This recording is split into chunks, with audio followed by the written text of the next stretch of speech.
Hi, it's Dr. Laura Jagged, and if you don't know how to make your bed, or you've just never cared about making it, but you've decided that it's something you want to incorporate into your life now, this Mominar is for you. It's not going to be anything fancy. I am not going to go over duvets and dust ruffles and decorative pillows, although I do like those things very much. I'm just going to talk about what's in your average sheet set, how to put on each piece, and how to make your bed look neat and crisp so you feel like you've got it together a little bit more. So here we go. A set of sheets will usually have 1 or 2 pillowcases, a flat sheet, and a fitted sheet. The fitted sheet, the most dreaded of sheets, is this weird, almost impossible to fold sheet. It's weird looking because it has elastic around it that allows it to hug the mattress. The gathers in the corners are called pockets, and that's what keeps this sheet on the bed. Most pockets look like this one, gathered and more subtle. The green one has very deep pockets and it looks a bit more aggressive, but it's the deep pockets that stay on better. The fitted sheet goes on first. If you're confused about how to put it on, lay it on the bed so that you can see the length and width difference. The longer side fits from top to bottom.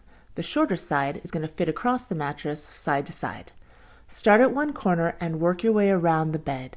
The final corner is going to be kind of hard. You might need to pull it quite a bit to get it to stay on. Next is the top sheet. There's usually a wide seam or a decorative side which is meant to be at the head of the bed. You can lay it down any way, but if you put the pattern or decorative side down, you'll be able to fold it back over your blanket later, which is a really nice touch. You'll see how that looks at the end. Now tuck the sheet in at the bottom of the bed. Looks good, but we have to fix the corners and tuck them in. This is called a hospital corner. What you do is, at the corner, pull the sheet out diagonally and then fold it towards the head of the bed. Tuck in the remaining part that's hanging down and then let the part you're holding drop down and smooth it out. Hospital corner, nice and neat. Do the same thing on the other side. Now place your blanket, comforter, and duvet on top. Did you put the flat sheet with the finished side facing down? Well, now you can turn it back over the blanket for a very nice and inviting look. Finally, the pillowcases. If your pillow has a tag, cut it off, or put the pillowcase on from that end, please. I just hold the pillow against my chest and with my chin, and I put the case on from the bottom up. Fluff the pillows, and you're done. Now that you've got your sheets on, making your bed in the morning is easy. You just need to straighten everything out.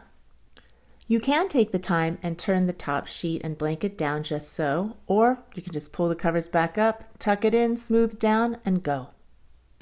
Personally, I like coming home to a nicely made, inviting bed. No matter how hectic my day was, at least my bed's not frazzled. And that's comforting. Getting into it is like getting a hug. I hope this was helpful to you. If you enjoyed it, give it a thumbs up. Tell your friends and please subscribe to this channel for more tips and answers to your How to Life questions. See you in the next Mominar.